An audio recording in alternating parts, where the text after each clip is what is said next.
Prepare for an enlightening exploration into our divine interconnectedness and talent bestowed by the divine, a lecture by Neville Goddard from May 31, 1971.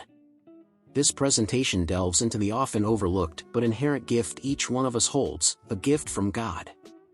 We'll dissect insights from the Book of Acts, venturing beyond to highlight the profound bond between humanity and the divine, emphasizing our inseparable unity.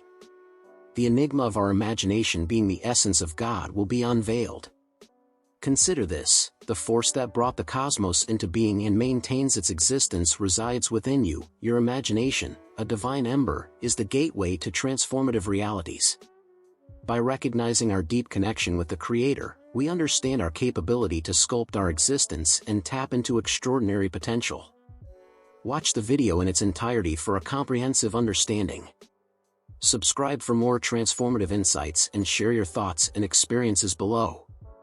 Let's deepen this conversation and catalyze our collective transformation. Now, onto the discussion.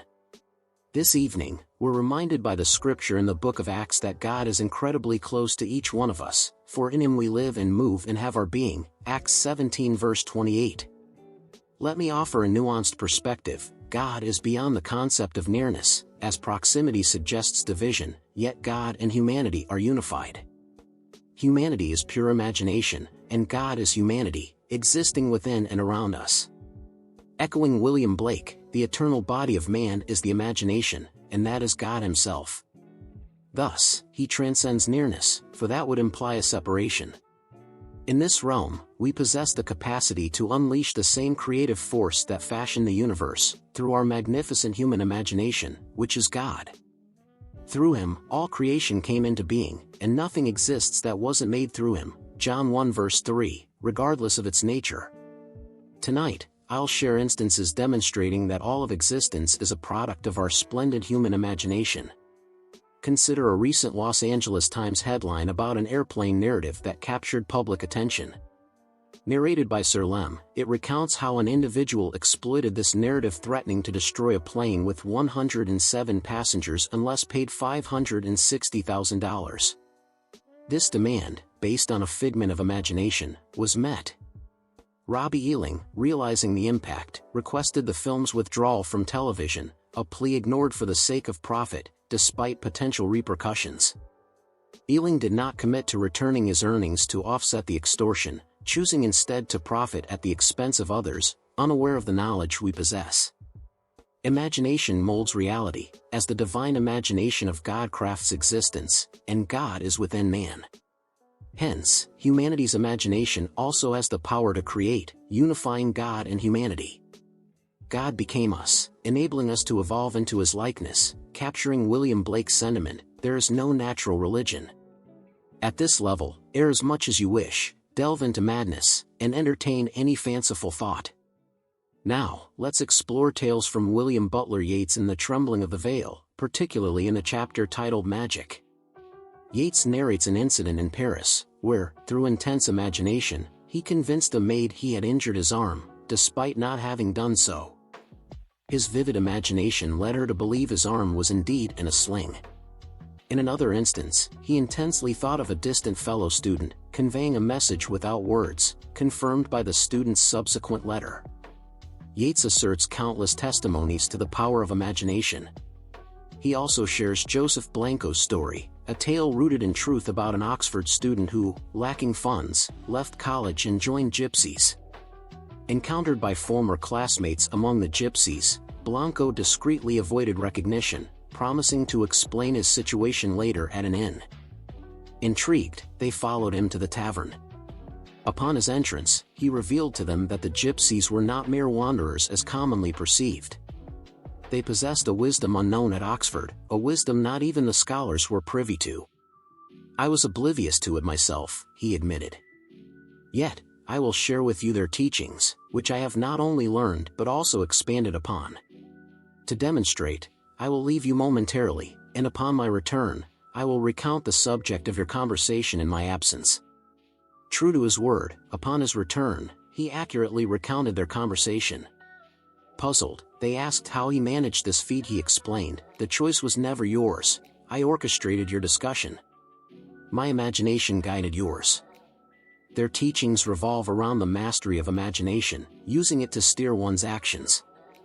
This is the lesson I've absorbed. If God orchestrates all, then God must embody human imagination. If a person can wield their imagination to such an extent that it influences actions, leading others to believe they acted independently, it resonates with the poet's notion that all things are interconnected within the divine schema of existence. Shelley, in his discourse on love, stated, "Our beings intertwine, allowing for mutual perception. Without this intermingling, you wouldn't see me." Hence, everything is intertwined by divine law. Imagination is the ethereal source from which all tangible realities emerge, similar to a spontaneous inspiration. Everything in existence stems from the magnificent human imagination, for that is the embodiment of God, and no other deity exists. My personal experience, sitting in my New York apartment with a longing to console my sister thousands of kilometers away, serves as a testament. Isolating myself in my bedroom, I implored my wife not to disturb me. During that time, I transcended my physical surroundings and found myself in Barbados, by my nephew's deathbed, who was losing his battle with cancer at 17. Assuming it was my sister's son and embodying that reality, I envisioned my sister entering the room, expecting her son Bill but finding her brother Levi instead. 8 days later, a letter from my sister Daphne arrived, coinciding with the day of my imaginative journey. She recounted a bewildering experience of entering Billy's room only to see me instead of her son. Despite her efforts to correct her vision, I remained the sole figure she could see. Misinterpreting the occurrence, she feared I would be the next family member to pass away, not grasping the intent behind my actions. Despite my efforts, my nephew succumbed to his illness. However, my goal was to instill a sense of hope and faith in my sister, even though it resulted in confusion and distress. From these accounts, one might struggle to reconcile such experiences with logic or deny them outright. However, the impact and reality of these experiences are undeniable for those who live them. My sister could not dismiss her experience, nor could I deny my actions, especially when a friend noticed a change in my demeanor that very night, confirming the weight of my undertaking. The arrival of my sister's letter, seeking an explanation for the inexplicable, served as a tangible link between my imaginative act and its real-world implications. Thus, I assert, based on first-hand experience, that imagination shapes our reality.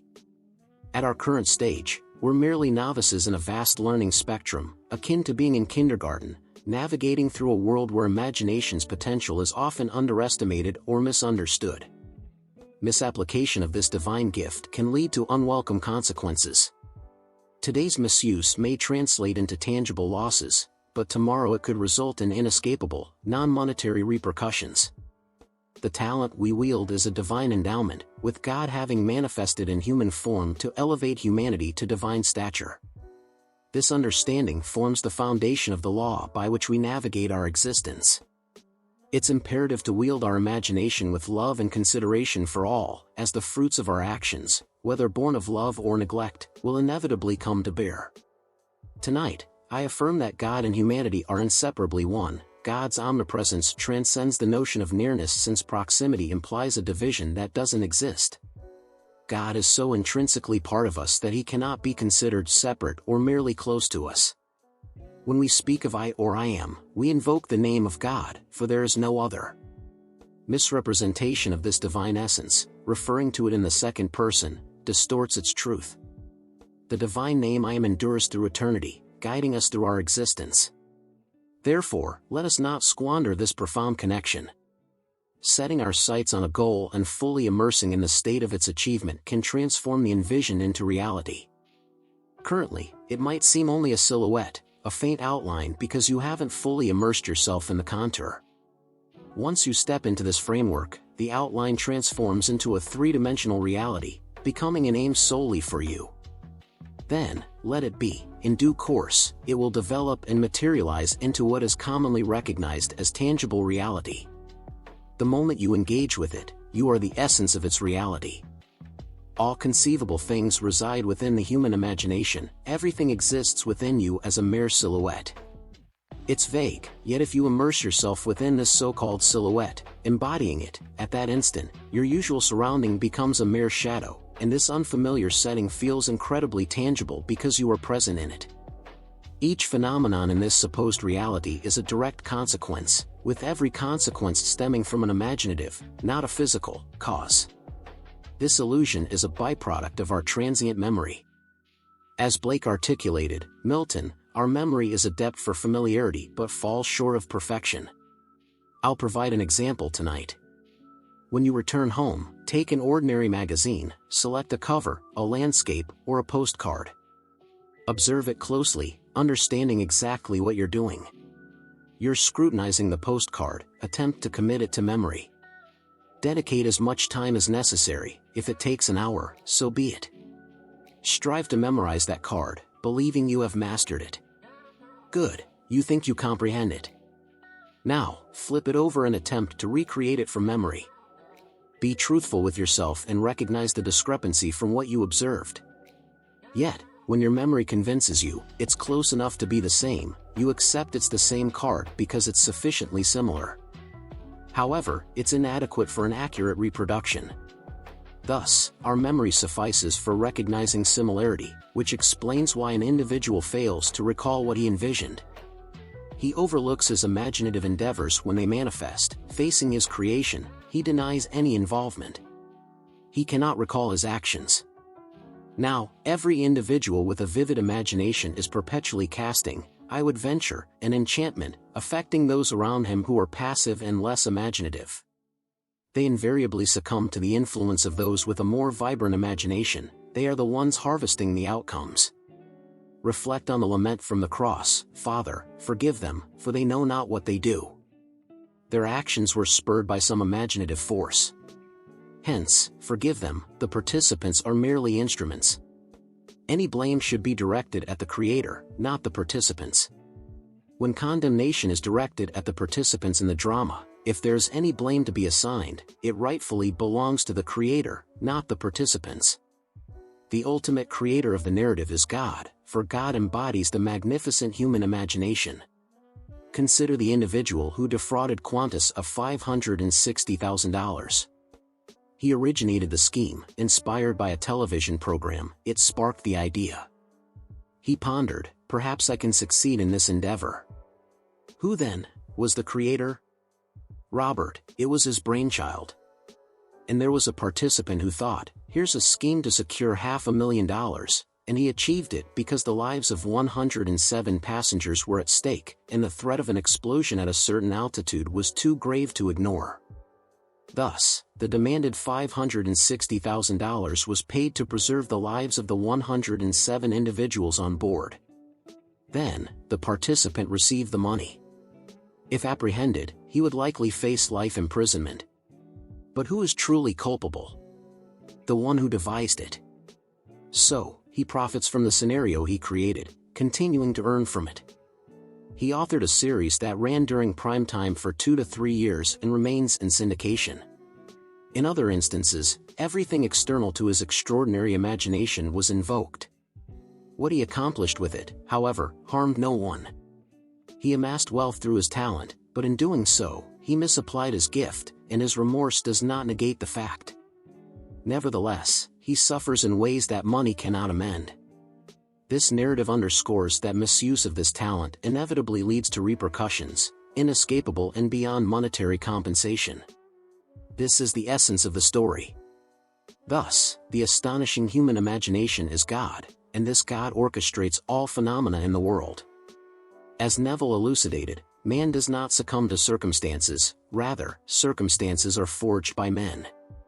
We are creators, we are not at the mercy of circumstances. Man is not dictated by circumstances, circumstances are sculpted by men. Echoing Benjamin Disraeli's insightful remark, Christianity is the consummation of Judaism, he never renounced his Jewish heritage. His name, Benjamin, son of Israel, affirmed his identity. He recognized that Christianity, in its true essence, was the culmination, the fruition of the Jewish faith, when God genuinely incarnated in man. Occasionally, this divine human imagination, which is God, awakens within an individual, revealing their divinity. Efforts to share this revelation are often met with denial, not aligning with conventional expectations. Yet, this awakening is destined for every individual, revealing their inherent divinity. Before this awakening, one may falter, committing grievous errors. However, a time will come when this divine realization fully emerges within humanity, guided solely by love, transforming the world beyond the horrors we've wrought. Consequently, every significant creation in the world, now validated through evidence, was once merely a figment of imagination. Regardless of its simplicity, be it a chair, a tire, a hat, or a dwelling, everything originated from the imagination and was subsequently realized. Thus, the entirety of our world is shaped by the actions and imaginations of humanity, for better or worse.